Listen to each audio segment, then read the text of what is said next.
کچھ دن پہلے ایک واقعہ سامنے آیا، ایک آدمی کی شادی ہوئی، دلہن نے پہلی رات کو بولا کہ آپ وَلَا يَحِلُّ لَهُنَّ أَن يَكْتُمْنَ مَا خَلَقَ اللَّهُ فِي أَرْحَامِهِنَّ، اللہ نے عورت کو حکم دیا، مسلمان عورت کو، کہ اگر تمہیں طلاق ہو جائے تو تمہارے پیٹ میں اگر حمل ہے، اس حمل کو، اس پریگننسی کو تمہیں چھپانے کی اجازت بولے نہیں ہے، اگر تم اللہ اور آخرت پر ایمان رکھتی ہو۔ یہ بھی ہوتا ہے آج کل، کیونکہ اس معاملے میں مرد عورت کی زبان پر اعتماد کرتا ہے۔ اگر ایک مرد نے کسی عورت کو طلاق دی، عورت کو اگر حمل ہے وہ چھپا لے گی اور وہ بتائے گی مجھے مینسز آنا شروع ہو گئے، مرد یقین کر لے گا بھائی 3 مینسز گزر گئے، عدت ختم۔ کسی اور مرد سے نکاح کرے گی، اس کو بتائے گی بھائی میری عدت پوری ہو گئی ہے۔ اس بات کا امکان ہے کہ وہ بچہ کسی اور مرد کے کھاتے میں ڈال دے۔ مرد تو نہیں دیکھ رہا کہ واقعی عدت ختم ہوئی ہے، یہ تو یہ عورت جانتی ہے اور اللہ جانتا ہے۔ تو اس معاملے میں اللہ نے حکم دیا عورت کو کہ وہ خیانت بولے نہیں کرے۔ مردوں کو اللہ نے حکم دیا کہ جب بھی کسی عورت کو تم طلاق دو گے تو اس کا مال چھیننے کی تمہیں اجازت نہیں ہے۔ لا يحل لكم ان تأخذوا مما آتيتموهن شيئا، جو کچھ اس کو دیا ہے نا شادی سے پہلے، ایک دھیلا بھی واپس لینے کی اجازت بولو نہیں ہے۔ آج جہیز بھی جو وہ اپنے گھر سے لائی ہے نا وہ بھی ہتھیا لیتے ہیں، اپنے دیے ہوئے گفٹ تو واپس لیتے ہی ہیں، جو وہ اپنے گھر سے لائی ہے وہ بھی ہتھیا لیتے ہیں۔ یہ سارے قرآن کے احکام ہیں جس کی آج دھجیاں اڑائی جا رہی ہیں، کیونکہ ان احکام کا لوگوں کو علم ہی نہیں ہے۔ لوگ محرم میں کربلا، ربیع الاول میں جو مخصوص بیانات ہوتے ہیں وہ، یعنی سیزن وائز چل رہے ہوتے ہیں ہم لوگ۔ جو پریکٹیکل لائف ہے ہماری، عملی زندگی ہے، جس کے لیے پیغمبر صلی اللہ علیہ وسلم کو بھیجا گیا معاشرے کی اصلاح کے لیے، اللہ کے حقوق سکھانے کے لیے اور ایک دوسرے کے حقوق سکھانے کے لیے، اس پریکٹیکل لائف کی طرف ہماری توجہ نہیں ہے، ہم دوسری چیزوں میں زیادہ لگ گئے ہیں۔ بس وہ جوشیلی تقریریں، لوگوں کو رلانا دھلانا، یہ کام رہ گیا ہے بہت سو کا، سب کا نہیں۔ اہل حق ہر دور میں رہیں گے۔ تو اللہ نے حکم دیا کہ ڈیورس کے بعد آپ کو عورت سے کچھ لینے کی اجازت بولو نہیں ہے۔ ہاں، خلا کی صورت میں مہر واپس لے سکتے ہو۔ خلا یہ ہوتا ہے کہ مطالبہ عورت کی طرف سے ہو طلاق کا، آپ تو نہیں دینا چاہتے، اچھی بھلی زندگی گزر رہی ہے، اسی کو دماغ خراب ہو رہا ہے اس کا، نہیں مجھے نہیں رہنا، تو پھر اس صورت میں مرد اگر ڈیورس دے تو وہ یہ شرط لگا سکتا ہے کہ میرا خرچہ واپس کرو، خام خواہ میں کیوں کرایا خرچہ۔ کچھ دن پہلے ایک واقعہ سامنے آیا، ایک آدمی کی شادی ہوئی، دلہن نے پہلی رات کو بولا کہ آپ مجھے پسند نہیں ہو، میں تو کہیں اور شادی کرنا چاہتی تھی، ابا نے آپ کے متھے باندھ دیا۔ حالانکہ 6 مہینے سے تیاریاں چل رہی ہیں۔ اب کیا گزرے گی اس آدمی کے اوپر؟ تو خیر اس نے تو اٹھا کے پٹخنا ٹھکائی لگانا شروع کر دی، کمبخت ایک میسج کر دیتی کہ میں راضی نہیں ہوں، میرا خرچہ کرا دیا، اب پہلی رات کو بول رہی ہے کہ نئی ٹھکائی لگانی چاہیے تھی، میں نہیں کہہ رہا، لیکن اس نے لگائی ٹھکائی، غلط کیا اس نے۔ تو ایسے موقع پہ بھائی ٹھیک ہے اپنا راستہ لو، میرا خرچہ واپس۔ اب کون رکھے گا ایسی صورت میں؟ چاہتی کہیں اور تھی بھائی تو چاہتی تھی بھی اگر کہیں اور، تو اب بتانے کی کیا ضرورت ہے؟ ہر بات بتائی تھوڑی جاتی ہے، بولو بھائی دل میں بولو چاہتی تو تھی لیکن چلو ہو گئی، اب اسی کو چاہنا شروع کر دیں گے آہستہ آہستہ۔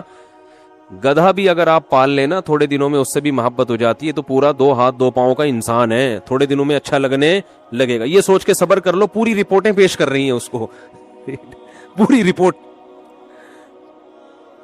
تو ظلم وہاں سے ہو، مطالبہ وہاں سے ہو، تو پھر آپ واپسی کا، مہر کا واپس مطالبہ کر سکتے ہیں، بھائی جو مہر دیا واپس دو۔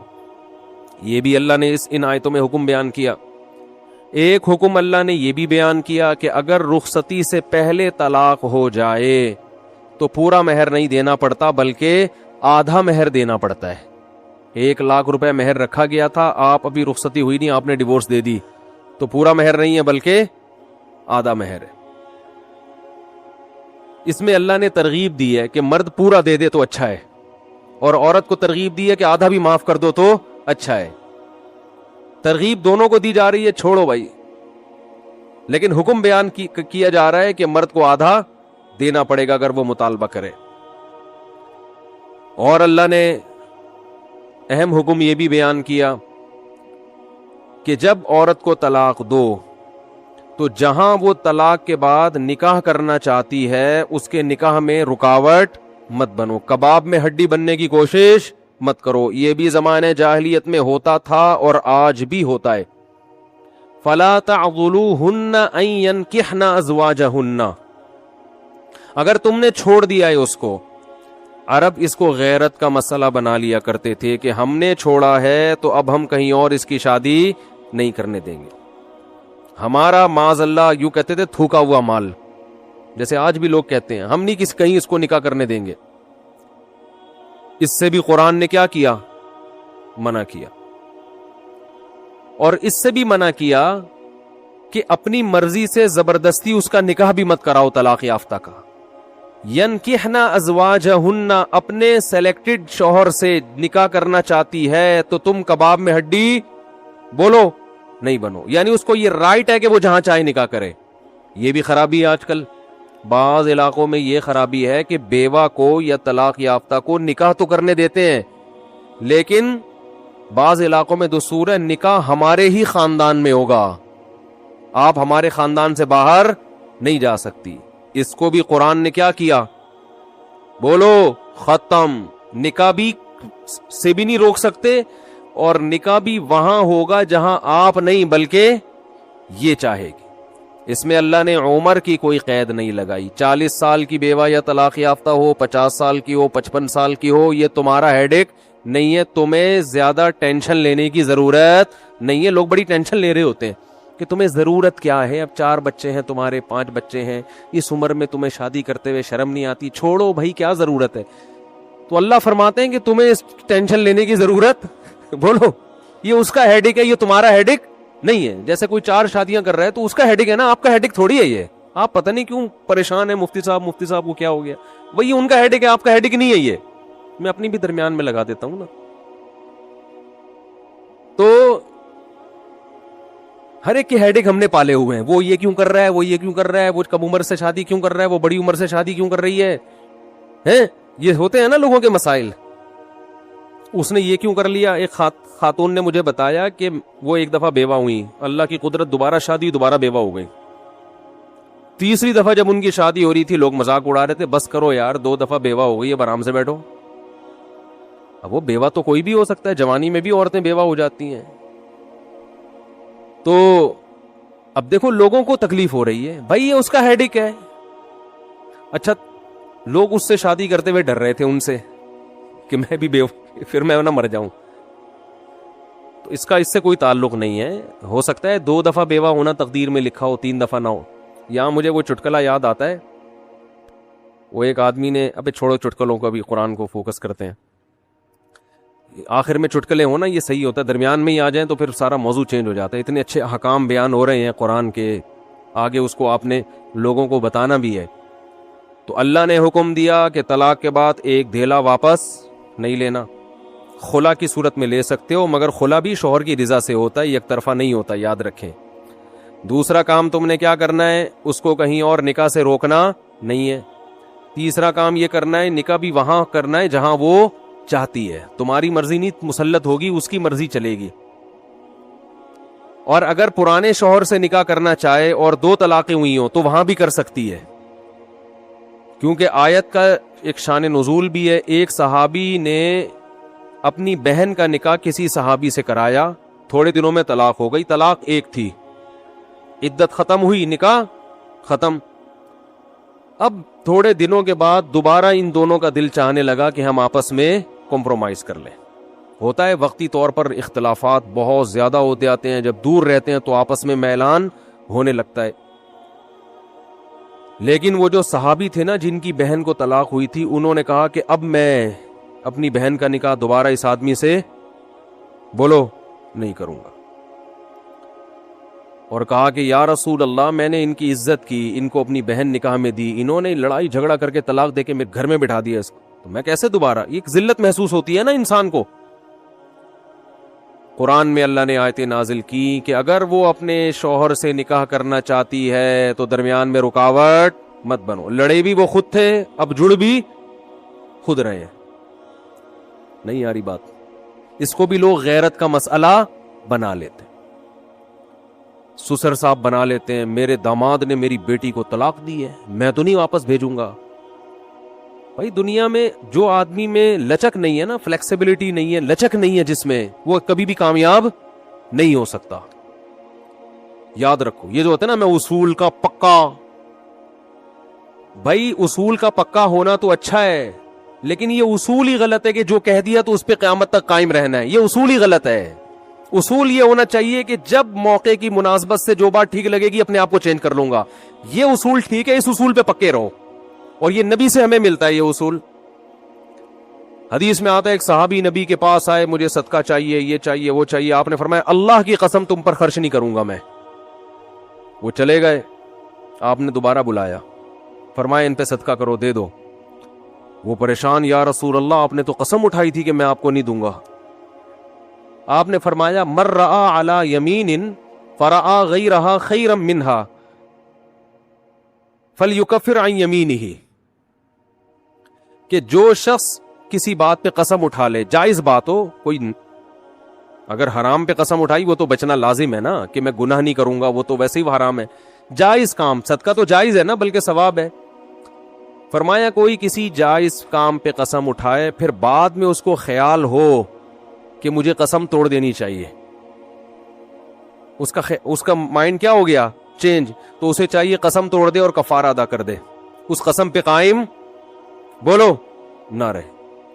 قسم پہ جب قائم نہ رہنے کا حکم ہے تو بغیر قسم کے میں نے جو بول دیا بس وہ پتھر پہ لکیر بن گیا, یہ تو پاگل اور گدھے ہونے کی علامت ہے. قسم بھی اگر کھا لی ہو تو بھائی اس وقت یہ خیال تھا کہ نہیں دینا, اب زمینی حقائق کہہ رہے ہیں کہ اس کو دینا ہے, تو اب قسم توڑو, کفارہ ادا کرو اور دے دو. بات نہیں آ رہی میرا خیال ہے. یہ کس کی سیرت ہے؟ نبی کی. نبی سے زیادہ کسی کی پکی زبان ہو سکتی ہے, لیکن ایسی لچک سکھائی ہے کامیاب بننے کے لیے کہ یہ نہیں کہ جو کہہ دیا تو وہ پتھر پہ لکیر. گراؤنڈ ریئلٹی کے لحاظ سے, ماحول کے چینج ہونے کے لحاظ سے آپ نے اپنا رویہ کیا کرنا ہے, چینج کرنا ہے.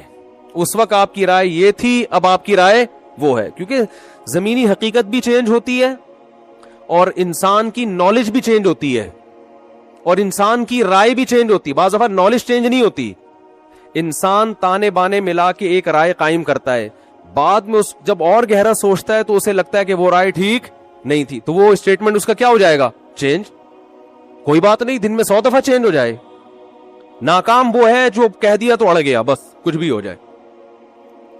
اب دیکھو ایک آدمی آپ کو مستحق نظر نہیں آ رہا تھا, آپ نے کہا اللہ کی قسم تجھے میں صدقہ نہیں دوں گا, تو فراڈی ہے. بعد میں پتا چلا نہیں فراڈی نہیں ہے, آپ کو نہیں, میں نے تو بول دیا تھا میں نہیں دوں گا. بھائی اب فراڈی ہونے کی بیس پہ نہیں دے رہے تھے, تو اب پتا چل گیا یہ فراڈی نہیں ہے.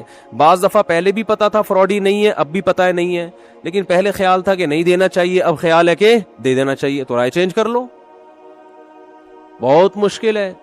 اور گھریلو جھگڑوں میں تو میاں بیوی کی طبیعت میں اگر لچک نہیں ہے نا, 4 دن بھی ان کا رشتہ نہیں چل سکتا. یہ تو مجھ سے ابھی لکھوا کے سگنیچر انگوٹھے لگا لو, جیسے سبزی والے نے ٹھپے لگائے تھے انگوٹھے لے کے گھوم رہا ہوں. لیکن آپ انگوٹھے نہیں, آپ مجھے پکڑ لینا, میں کہاں بھاگوں گا. وہ جب بھی انگوٹھے کی بات آتی ہے مجھے وہ سبزی والا یاد آتا ہے جس کو میں نے بزنس کے لیے پیسے دیے تھے, اور اس نے ایمانداری میں اسٹیمپ پیپر پہ اپنے انگوٹھے لگا کے دیے تھے. جب وہ پیسے لے کے بھاگا تو 3 سال میں نے وہ انگوٹھے سنبھال کے رکھے. اب لوگ مجھے کہتے ہیں نا وہ فلاں آدمی کو میں اتنے کروڑ روپے دے رہا ہوں تو اتنا ایماندار ہے, میں تو اسٹیمپ پیپر پہ لکھوا رہا ہوں اور انگوٹھے بھی لگوا رہا ہوں. میں کہتا ہوں یہ انگوٹھوں کا تذکرہ میرے سامنے مت کیا کرو, انگوٹھوں سے کچھ بھی نہیں ہوتا. بندہ اگر 2 نمبر ہے, اسٹیمپ پیپر بکری کو کھلا دینا, کسی کام کا نہیں ہے یہ اسٹیمپ پیپر, عدالت سے بھی نہیں نکلوا سکتے. سمجھتے ہو, لکھوایا کرو ضرور, لیکن اس سے ہوگا کچھ بھی نہیں. عدالت انگوٹھا دیکھ کے بولے گی بس ٹھیک ہے انگوٹھا، اب انگوٹھے کو پکڑ کے جیل میں ڈال دو، بس انگوٹھے کو دیے تم نے پیسے، بندہ تو پکڑائی میں آئے گا ہی نہیں، آ بھی گیا تو کچھ بھی نہیں کر سکتے. عدالت کہے گی دیے کیوں تھے؟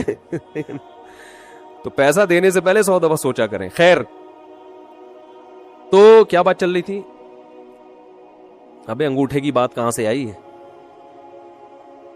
ہاں، لچک پیدا کرنا میاں بیوی کا رشتہ تو ایسا ہے کہ اگر آپ کہیں کہ جو میں نے کہہ دیا بس وہ کیا ہے، آرڈر از آرڈر، تو بھائی اس کا مطلب آپ میدان جنگ میں کھڑے ہوئے ہیں، دشمن کی فوجیں آپ کے سامنے، اور آپ ایک فوج کی کمانڈ کر رہے ہیں کہ گولی چلانے کا آرڈر دیا تو کیا کرنا ہے؟